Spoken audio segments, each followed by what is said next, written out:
El lunes 13 de enero de 2020 comenzó como cualquier otro día de invierno en las profundidades del estado de Maine.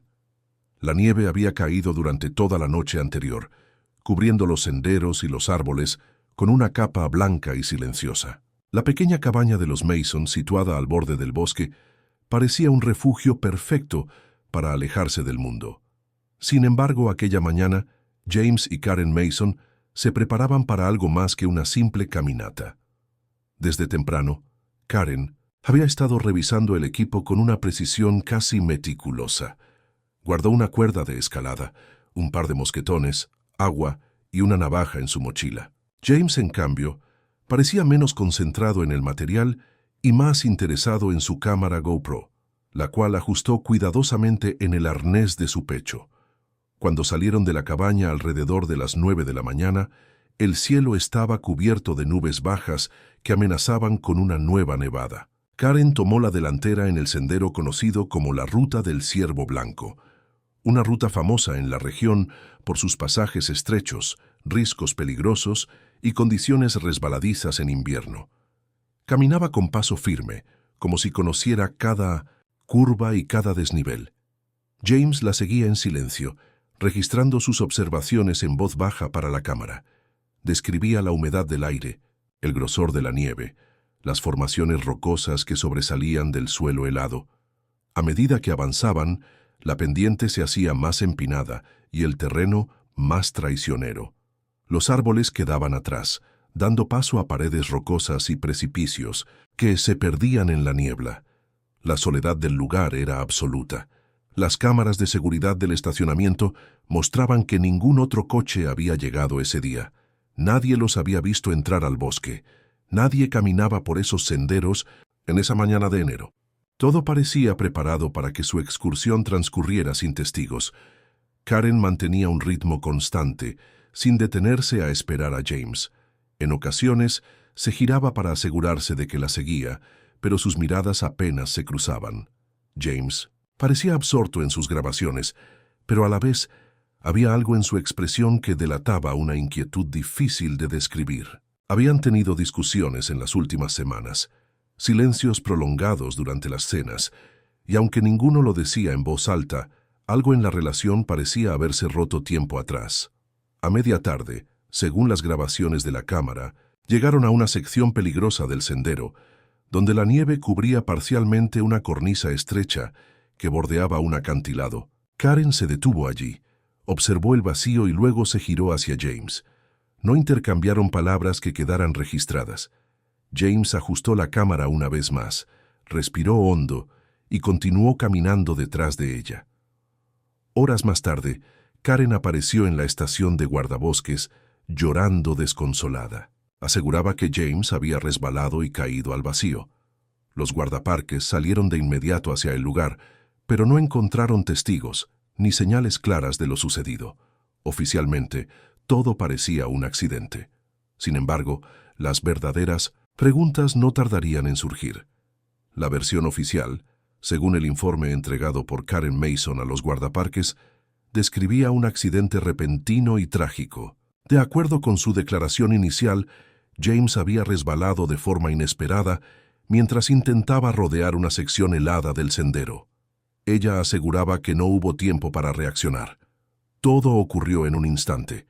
Un paso en falso, una pérdida de equilibrio, y luego el silencio que había llenado el vacío entre ella y el abismo. Sin embargo, cuando los rescatistas recuperaron el cuerpo y comenzaron a revisar los dispositivos electrónicos que James llevaba consigo, surgió una discrepancia que, en un principio, parecía un simple error técnico.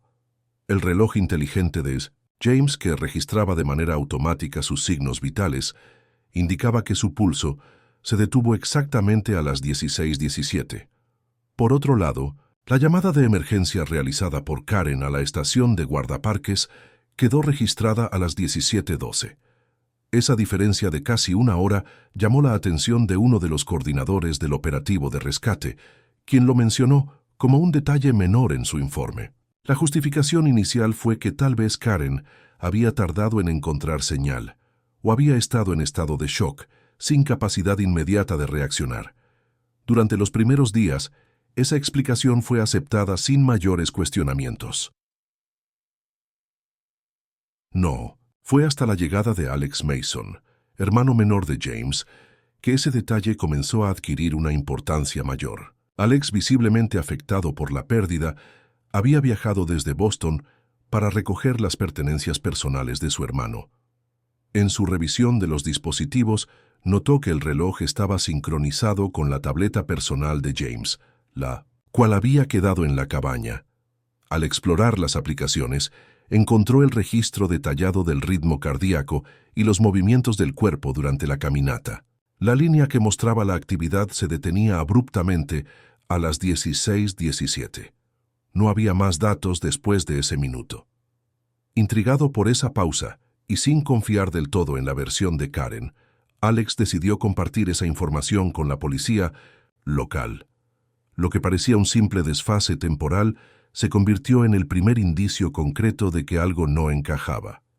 La policía, tras recibir los datos, solicitó acceso a las grabaciones de las cámaras del estacionamiento y al informe meteorológico del día.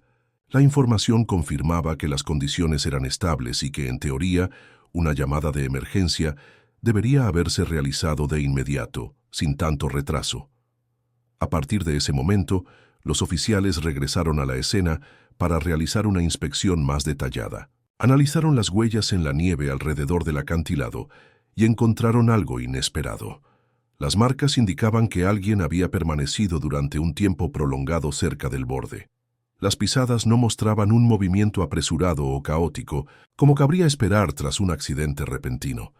Al contrario, parecía que quien había estado allí se había quedado inmóvil durante varios minutos antes de alejarse en dirección contraria a la estación de guardaparques. Estos nuevos hallazgos fueron suficientes para que las autoridades consideraran la posibilidad de una manipulación de la escena. Aunque oficialmente el caso seguía siendo tratado como un accidente, la investigación se reactivó con un enfoque más amplio. Las preguntas comenzaron a acumularse. ¿Qué había hecho Karen durante esos minutos perdidos? ¿Por qué no pidió ayuda de inmediato? ¿Qué había en su silencio que ahora parecía tan calculado? La verdad estaba lejos de ser tan simple como un resbalón en la nieve. Mientras la investigación avanzaba lentamente, un nuevo equipo técnico fue asignado para revisar los registros de la llamada que Karen Mason había realizado al servicio de emergencias. La grabación, archivada como una prueba estándar del procedimiento, no había recibido mayor atención hasta que la Fiscalía solicitó un análisis acústico especializado. El objetivo era verificar si existían sonidos de fondo que pudieran aportar información adicional sobre el contexto en el que Karen había hecho la llamada. El equipo de análisis forense de sonido, compuesto por expertos en procesamiento de audio, trabajó durante varios días limpiando las interferencias propias de una llamada realizada desde una zona montañosa. Utilizando programas avanzados de filtrado, lograron aislar las frecuencias bajas y en ese proceso identificaron un elemento inesperado. Durante los primeros segundos de la grabación, detrás del llanto ahogado de Karen y sus palabras entrecortadas pidiendo ayuda, emergió un murmullo casi imperceptible. No se trataba de ruidos ambientales ni de artefactos técnicos, era una voz humana. El equipo realizó múltiples comparaciones y ajustes para aclarar ese sonido. Lo que parecía un susurro, aislado, comenzó a tomar forma. La frase, aunque breve y pronunciada en un tono bajo, resultó clara. «Por favor, no lo hagas». Tras varias pruebas, los especialistas concluyeron que esa voz coincidía con las características acústicas y el timbre registrado en anteriores grabaciones de James Mason. No había duda de que la voz pertenecía a él. Esto contradecía la versión de Karen, quien había asegurado que su esposo había desaparecido de su vista al instante, sin mediar palabra alguna. El hallazgo cambió por completo la perspectiva del caso. La Fiscalía fue informada de inmediato y solicitó una verificación independiente por parte de otro laboratorio para descartar cualquier posibilidad de manipulación o error técnico. Los resultados coincidieron.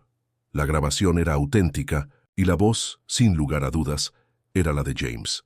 Lo que parecía un accidente ahora se presentaba como una escena en la que James había tenido, al menos, unos instantes de conciencia antes de caer, lo que implicaba que Karen había estado presente en ese momento crucial.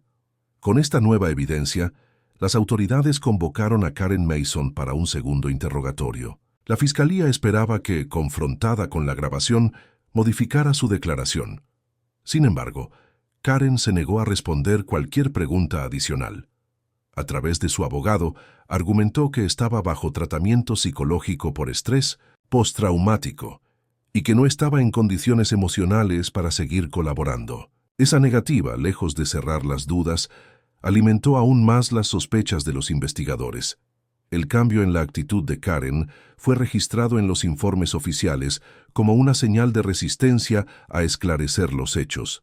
La fiscalía decidió, entonces, solicitar que el estatus del caso se modificara oficialmente. La muerte de James Mason dejó de ser tratada como un accidente y pasó a ser considerada un presunto homicidio. Los medios locales empezaron a seguir la historia con mayor interés, mientras la comunidad, que hasta entonces creía en la versión inicial, comenzaba a hacerse nuevas preguntas. La investigación, que parecía haber llegado a un punto muerto, entraba ahora en una fase mucho más compleja. El cambio de estatus en la investigación impulsó a las autoridades a profundizar en la vida personal de Karen Mason. Hasta ese momento, su perfil había sido el de una esposa aparentemente devota, sin antecedentes legales ni conflictos documentados. Sin embargo, el equipo de delitos mayores decidió solicitar acceso judicial a sus dispositivos electrónicos y cuentas personales. Lo que encontraron superó las expectativas iniciales y dio un nuevo giro a la investigación. Entre los correos electrónicos recuperados de una cuenta secundaria, no registrada en sus declaraciones iniciales, aparecieron cientos de mensajes intercambiados con Zachary Foster, conocido como Zach Foster, un antiguo estudiante de James en la universidad donde él impartía clases de producción audiovisual. Al principio, la correspondencia parecía inofensiva, con un tono ligero y amistoso. Las primeras conversaciones, fechadas 6 meses antes del accidente, mostraban un intercambio de bromas y comentarios sin mayor relevancia. Sin embargo, a medida que el tiempo avanzaba, el contenido adquiría un matiz diferente. A finales de octubre, las conversaciones dejaron de ser triviales. Karen comenzó a expresar su frustración con su matrimonio, describiéndolo como una vida sin propósito ni futuro. Los mensajes mostraban que ella idealizaba un cambio radical, una oportunidad para empezar desde cero lejos de Maine. En diciembre, las expresiones se volvieron más explícitas. Karen hablaba de romper todos los lazos con su vida actual, de dejarlo todo atrás. Un mensaje en particular, fechado el 10 de enero, captó la atención de los investigadores. El lunes será nuestro día. El frío lo hará más fácil. La referencia al día de la tragedia y a las condiciones climáticas parecía demasiado específica como para ser ignorada. Zach Foster fue localizado y citado a declarar. Durante el interrogatorio, negó cualquier participación en la muerte de Minnetonka. James afirmó que nunca había tomado en serio los mensajes de Karen y que sus respuestas siempre fueron evasivas. Presentó pruebas de que el día del accidente se encontraba en Denver, trabajando en una productora de video. Su presencia quedó confirmada mediante registros de cámaras de seguridad, recibos de compra y testimonios de colegas. La policía validó su coartada sin encontrar fisuras. Aunque Zach quedó descartado como autor material, las autoridades comprendieron que su relación con Karen no era un simple intercambio de fantasías. La forma en que ella dirigía las conversaciones, tomando siempre la iniciativa, evidenciaba que sus intenciones eran reales y que había construido mentalmente un escenario de escape. La figura de Zach, aunque distante físicamente, representaba para Karen una salida emocional y una motivación silenciosa para cortar con su vida actual. Esta revelación dejó claro que Karen llevaba meses planeando un cambio drástico. Las autoridades interpretaron que la caminata por la ruta del Ciervo Blanco no fue una improvisación, sino una decisión premeditada, elegida por sus condiciones extremas y su aislamiento. La conexión emocional con Zack, aunque él negara cualquier plan conjunto, revelaba el trasfondo psicológico de Karen y abría un nuevo camino en la investigación. La sospecha inicial se transformaba ahora en una hipótesis cada vez más sólida de asesinato planificado.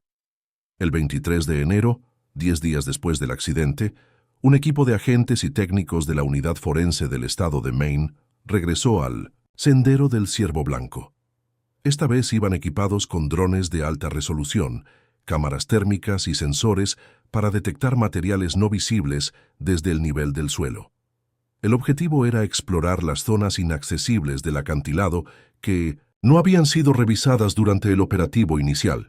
La decisión de regresar se basaba en la sospecha de que Karen había manipulado la escena del accidente, pero faltaban pruebas materiales que sustentaran esa hipótesis.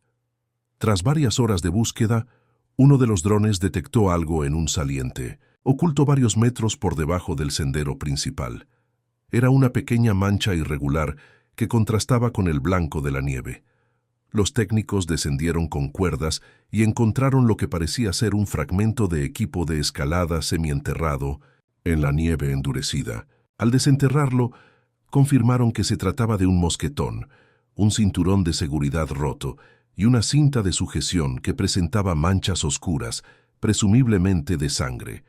El material fue trasladado inmediatamente al laboratorio forense. Los análisis confirmaron que la sangre pertenecía a James Mason, pero lo que realmente llamó la atención de los expertos fue el estado del cinturón.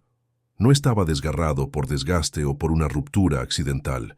Las fibras mostraban un corte limpio, realizado con un objeto afilado. Esta característica descartaba la posibilidad de un fallo técnico o un accidente mecánico. La evidencia apuntaba a una intervención humana directa. Los investigadores también encontraron restos de ADN en las costuras interiores del cinturón y en el mosquetón. Los análisis determinaron que pertenecían a Karen Mason. Los especialistas explicaron que esas partes del equipo no se tocan de manera accidental durante una caminata común. Manipular esas zonas requería conocimiento técnico y una acción intencional. Este detalle coincidía con el perfil de Karen, quien había trabajado años atrás como instructora de escalada en un centro deportivo local. La combinación de estas pruebas reforzó la hipótesis de un acto premeditado.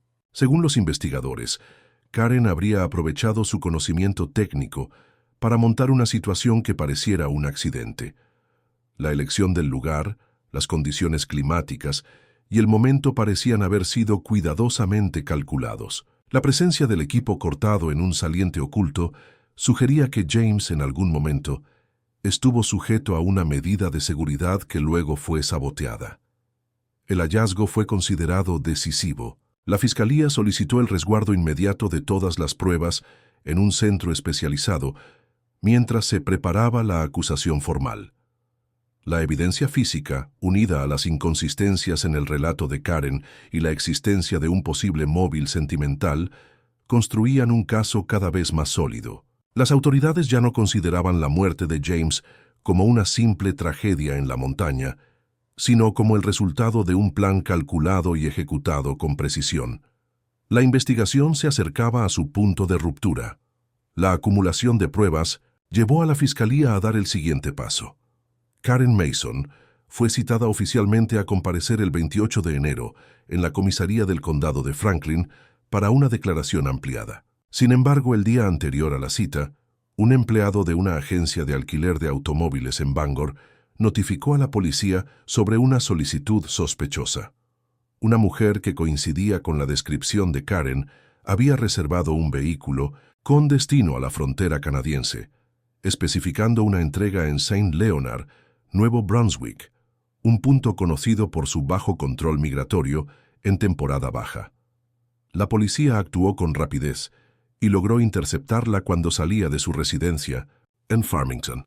Karen no opuso resistencia, pero su silencio durante el traslado fue interpretado por los agentes como una señal de que era consciente de la gravedad de la situación.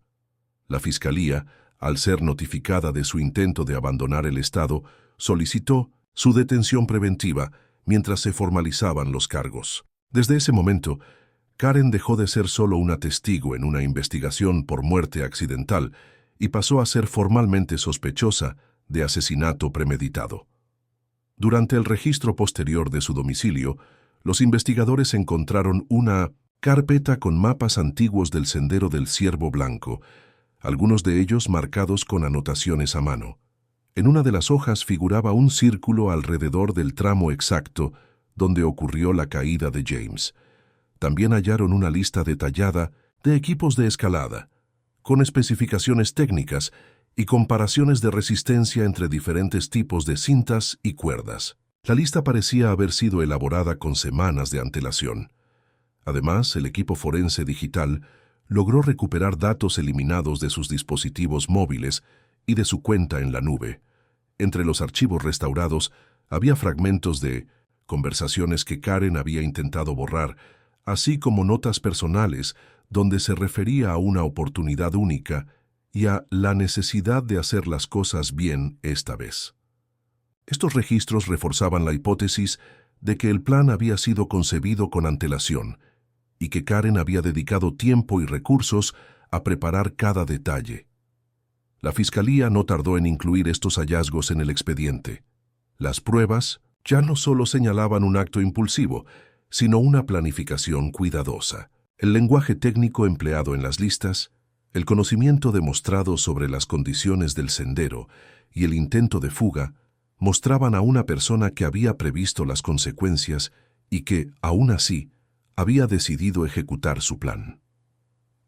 El término asesinato premeditado en primer grado apareció por primera vez en los documentos oficiales.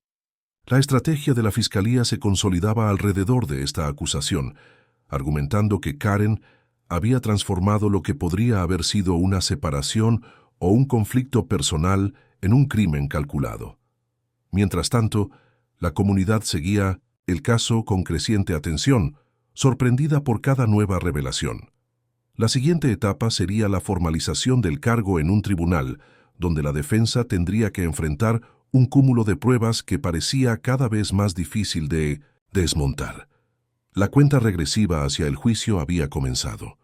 El 7 de febrero de 2020, en la sala principal del Tribunal del Condado de Franklin, se presentó formalmente la acusación contra Karen Mason por asesinato en primer grado. La fiscal a cargo, Dana Kellerman, expuso ante el juez y el jurado una reconstrucción detallada de los hechos, basada en pruebas físicas, digitales y testimoniales. Desde el primer momento, la estrategia de la Fiscalía fue mostrar que Karen no había actuado por impulso, sino que había planeado el crimen con antelación, utilizando su experiencia como instructora de escalada para disfrazar un asesinato como un accidente. En su declaración inicial, la fiscal describió cómo Karen había estudiado las características del sendero y elegido un tramo específico donde las condiciones climáticas y el aislamiento jugarían a su favor.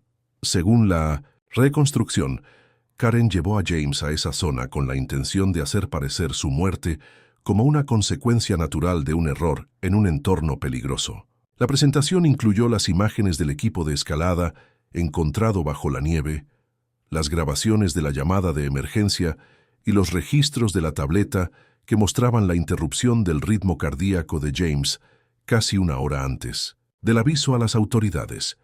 La Fiscalía también presentó fragmentos de las conversaciones recuperadas entre Karen y Zach Foster, haciendo énfasis en cómo Karen había expresado su deseo de empezar una nueva vida, utilizando frases que sugerían un plan ya en marcha. Aunque Zach había sido descartado como cómplice físico, su figura se presentó como una motivación emocional que reforzaba la hipótesis de que Karen buscaba liberarse de su matrimonio de una manera definitiva. Los peritos explicaron cómo el corte en la cinta de seguridad había sido realizado con precisión, utilizando una herramienta afilada, lo que descartaba la posibilidad de un accidente o una falla del equipo. Karen Mason, sentada junto a sus abogados, mantuvo una actitud distante durante la audiencia. En todo momento negó su participación en los hechos y se declaró inocente. La defensa argumentó que las pruebas eran circunstanciales y que la Fiscalía estaba construyendo una narrativa basada en interpretaciones, no en certezas absolutas. Según la defensa, la conducta de Karen tras el accidente, incluyendo el intento de abandonar el estado, se debía al trauma y al miedo a ser injustamente acusada, no a una confesión de culpabilidad. Sin embargo, cada nueva prueba parecía debilitar más esa línea de defensa. La Fiscalía presentó además los resultados del análisis de ADN que confirmaban la manipulación del equipo de escalada por parte de Karen, así como los testimonios de expertos que describían cómo había usado sus conocimientos técnicos para preparar la trampa mortal. La descripción detallada de cada paso reforzó ante los miembros del jurado la idea de que no se trataba de una simple tragedia, sino de un acto meticuloso, ejecutado con la frialdad de quien conoce bien el terreno y los riesgos que enfrenta su víctima. La acusación quedó formalmente presentada y el juicio quedó oficialmente abierto. Con el juicio oficialmente iniciado, la defensa de Karen Mason centró sus esfuerzos en desviar la atención hacia Zack Foster, presentándolo como el verdadero motor detrás de los hechos. La estrategia consistía en insinuar que Karen había sido manipulada emocionalmente por un hombre más joven que, desde la distancia, la había presionado para liberarse de su matrimonio de manera extrema. Los abogados de Karen sostuvieron que las conversaciones entre ambos demostraban que Foster había jugado con la vulnerabilidad emocional de su clienta, alimentando fantasías que ella no habría tenido por sí sola. La defensa presentó extractos seleccionados de los mensajes recuperados, intentando mostrar a Karen como una mujer confundida, atrapada en una relación tóxica y manipuladora. Según los abogados, Foster había mantenido un discurso ambiguo que alimentaba las ideas de Karen sin comprometerse abiertamente, dejándola sola con la carga emocional y llevándola al límite. Alegaron que, si bien ella había escrito frases comprometedoras, nunca había demostrado la intención real de llevar a cabo un plan criminal y que había sido inducida por la constante influencia de Foster. No obstante, esta estrategia pronto empezó a desmoronarse. La Fiscalía, preparada para ese argumento, presentó un análisis completo de toda la conversación, no solo los fragmentos seleccionados por la defensa. Los especialistas en comunicación digital y psicología forense que declararon ante el jurado explicaron que la iniciativa en esas conversaciones había sido consistentemente de Karen. Era ella quien proponía escenarios, quien mencionaba la nueva vida, quien trazaba fechas y comentaba detalles logísticos. Foster, por su parte, mantenía un tono evasivo, sin dar nunca una respuesta afirmativa o una planificación concreta.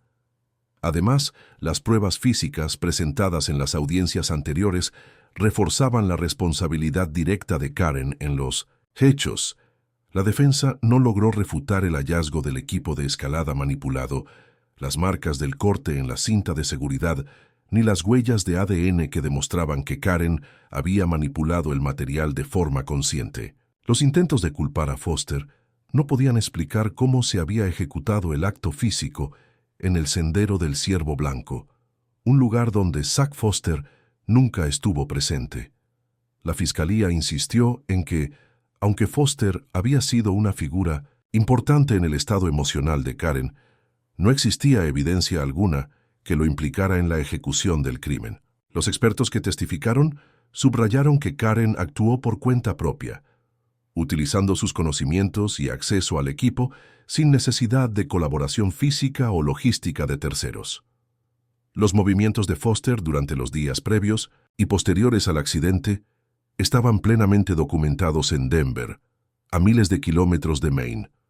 Con cada testimonio y cada nueva prueba, la posición de la defensa se debilitaba. El jurado, que en las primeras audiencias parecía dividido, comenzó a mostrar signos de una comprensión más clara de la narrativa presentada por la Fiscalía. Las miradas entre los miembros del jurado reflejaban una creciente convicción de que la teoría del accidente y la manipulación por parte de un tercero carecían de sustento. La imagen de Karen como víctima emocional empezó a desvanecerse. El caso se inclinaba cada vez más hacia la culpabilidad por iniciativa propia y ejecución calculada. Cuando la defensa de Karen Mason parecía quedarse sin argumentos, la Fiscalía introdujo una nueva línea de evidencia que fortaleció aún más la acusación. A partir de una investigación financiera paralela, los fiscales descubrieron que, tras la muerte de James Mason, Karen se convertiría en la única beneficiaria de una póliza de seguro de vida valorada en $500,000. Este dato, que hasta entonces no había sido considerado relevante en las audiencias, se presentó ante el jurado como un posible móvil económico que se sumaba a las motivaciones emocionales ya expuestas.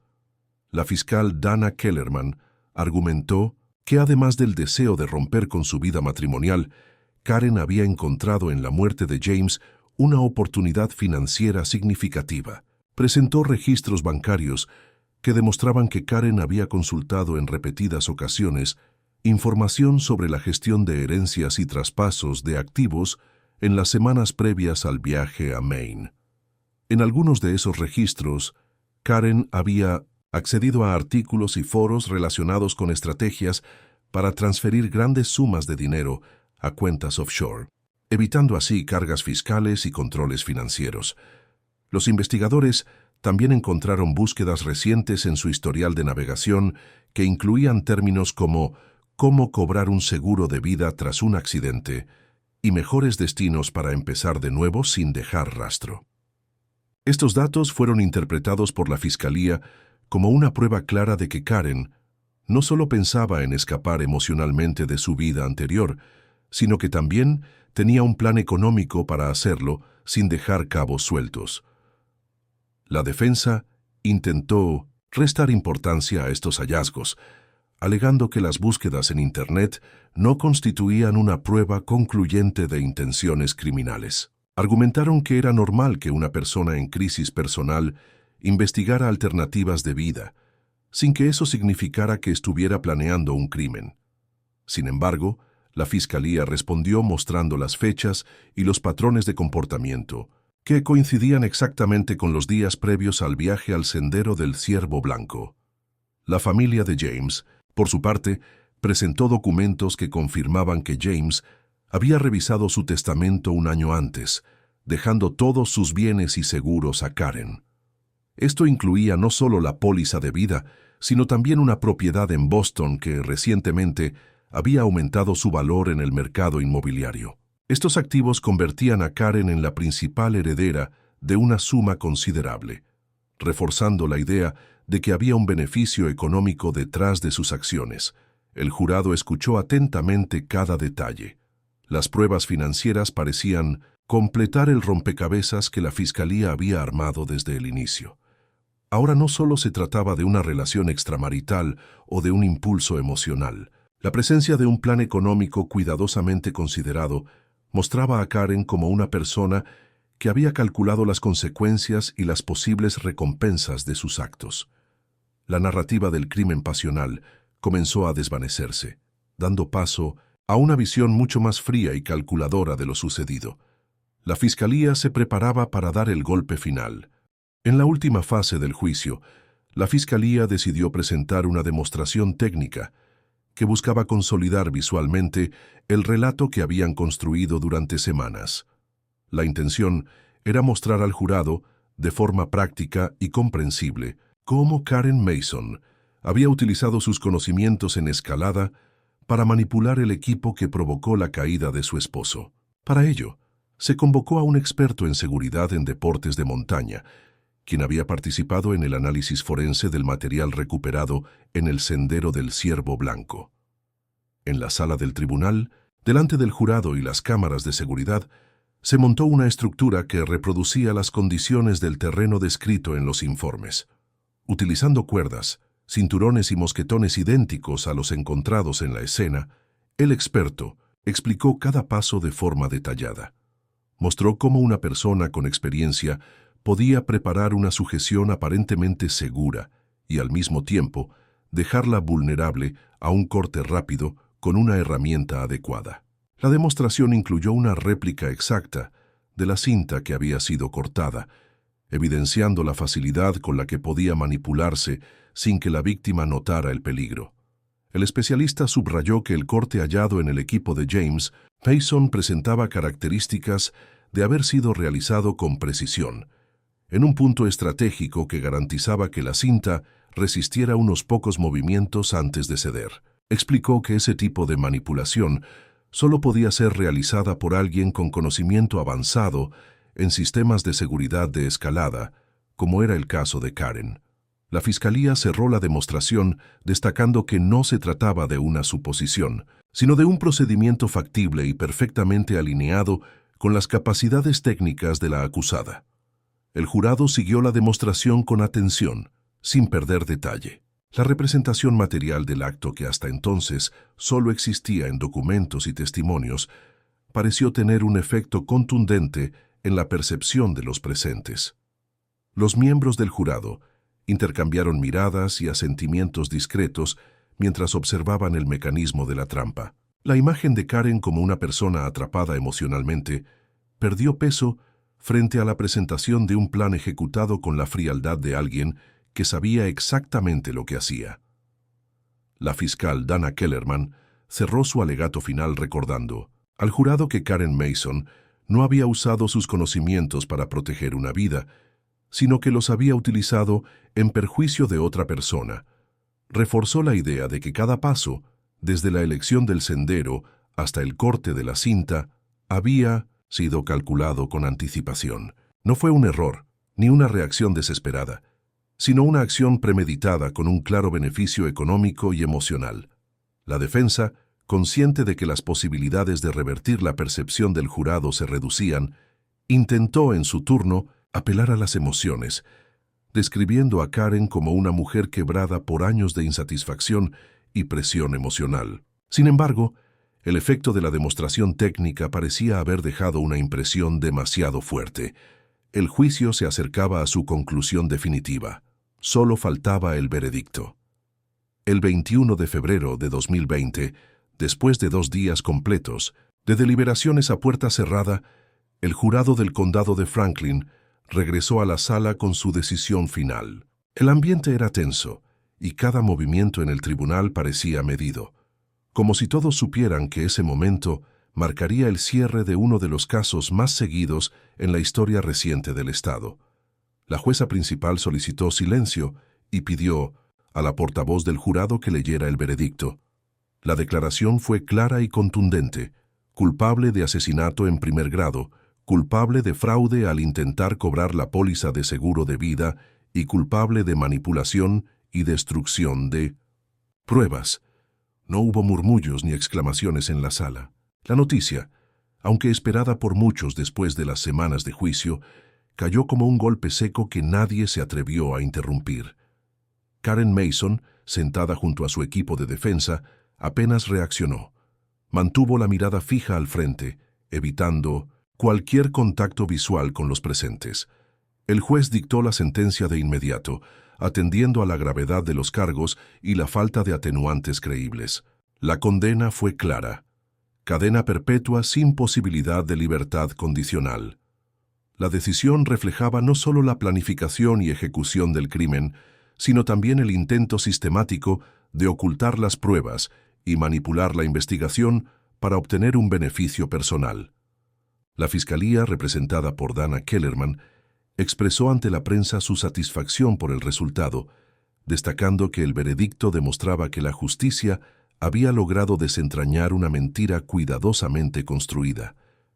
En una de las filas traseras del tribunal, Alex Mason, hermano de la víctima, permanecía en pie con la cabeza ligeramente inclinada hacia abajo. Durante todo el proceso, había evitado hacer declaraciones públicas, limitándose a observar en silencio cada etapa del juicio. Fue él quien, con su descubrimiento inicial del registro del reloj de James, activó las alarmas que desencadenaron toda la investigación. Su papel, aunque discreto, resultó decisivo para que la verdad saliera a la luz. Karen fue retirada de la sala bajo custodia, sin mirar atrás. No hubo familiares ni amigos que la acompañaran en ese momento. Su figura, que en algún momento fue la de una mujer común en una comunidad pequeña, quedó completamente aislada. En los pasillos del tribunal, los periodistas intentaron sin éxito obtener declaraciones de Alex, quien abandonó el edificio sin responder preguntas. Con la sentencia dictada, el caso fue cerrado formalmente en los registros del tribunal como un homicidio premeditado resuelto. Sin embargo, la historia continuaría viva en los medios y en la memoria de quienes siguieron cada detalle. La imagen del sendero cubierto de nieve, la grabación del susurro de James y las pruebas materiales quedaron como recordatorio de que, detrás de una aparente normalidad, puede ocultarse una tragedia construida con precisión. La vida de todos los implicados, de una forma u otra, había cambiado para siempre. En marzo de 2021, las autoridades del estado de Maine cerraron oficialmente el expediente del caso Karen Mason. La documentación, compuesta por miles de páginas, entre informes forenses, registros judiciales, pruebas técnicas y testimonios, fue archivada como uno de los procesos más complejos y mediáticos de la década. La atención pública que había rodeado cada etapa del juicio comenzó a diluirse lentamente, aunque en algunos sectores, tanto de la prensa como de la comunidad académica, el caso siguió siendo objeto de análisis y debate. La fiscal Dana Kellerman ofreció una última declaración a los medios antes de dar por concluido su trabajo en el proceso. En sus palabras, subrayó que el caso Mason no destacaba por la brutalidad del acto, sino por la forma meticulosa en que había sido planeado y ejecutado. Señaló que lo más inquietante no era el resultado final, sino la aparente normalidad con la que una persona podía diseñar una muerte con tanta frialdad, ocultando sus verdaderas intenciones detrás de gestos cotidianos y una vida en apariencia estable. Kellerman insistió en que el caso debía ser recordado como una advertencia sobre cómo las motivaciones humanas pueden enmascararse bajo rutinas comunes. Tras la sentencia, el cuerpo de James Mason fue finalmente cremado, cumpliendo con la voluntad expresada en su testamento años atrás. El hermano de la víctima, Alex Mason, recibió las cenizas en una ceremonia privada a la que solo asistieron unos pocos familiares cercanos. Alex, fiel a su postura desde el inicio, se negó a conceder entrevistas o a participar en debates públicos. Poco después, regresó a Boston y se mantuvo alejado de la vida mediática. Rechazó cualquier intento de convertir la historia de su familia en un espectáculo y pidió que se respetara el silencio que James, en vida, había valorado tanto. Zach Foster, el joven con quien Karen había mantenido la relación a distancia, también desapareció del ámbito público poco después del veredicto. Cerró sus cuentas en redes sociales y abandonó sus proyectos audiovisuales. Algunos medios intentaron localizarlo sin éxito. La única información que trascendió fue que había dejado Denver poco tiempo después de la sentencia, buscando alejarse de la atención mediática que, pese a haber sido descartado como cómplice, lo había convertido en una figura incómoda para su entorno profesional y personal. El sendero del Ciervo Blanco, escenario de los hechos, permaneció cerrado al público durante varios meses por decisión de las autoridades locales, argumentando motivos de seguridad. Cuando finalmente reabrió, algunos vecinos comentaron que nadie volvió a recorrerlo con la misma confianza de antes. La historia de los Mason quedó asociada para siempre a ese lugar. Entre los archivos del caso, una copia de la grabación de 1907. La llamada de emergencia fue guardada como parte del registro oficial. Los técnicos que trabajaron en el análisis confirmaron que una de las últimas frases audibles, dicha en un susurro casi imperceptible, seguía siendo la misma desde el primer día. Por favor, no lo hagas.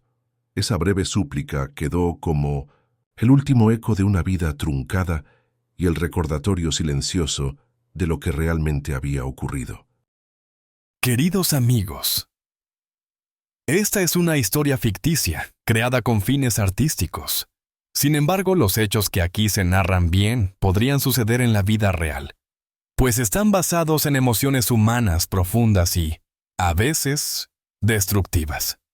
Los celos, la pasión, el resentimiento. Este relato muestra cómo un solo paso en falso puede llevar a la tragedia. No justificamos ni respaldamos el comportamiento de los personajes.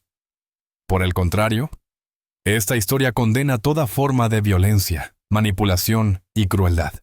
A través de sus escenas, queremos invitar a la reflexión sobre los límites personales, la confianza y el alto precio que puede tener una decisión impulsiva. Por favor, no imiten lo que han visto en este video. Todo lo mostrado es una interpretación artística. Si están enfrentando una situación de peligro o conocen a alguien que lo esté, no duden en acudir a las autoridades o servicios de ayuda. Recuerden, la ayuda real existe y no están solos. Cuídense mucho y protejan a sus seres queridos. Gracias por su atención.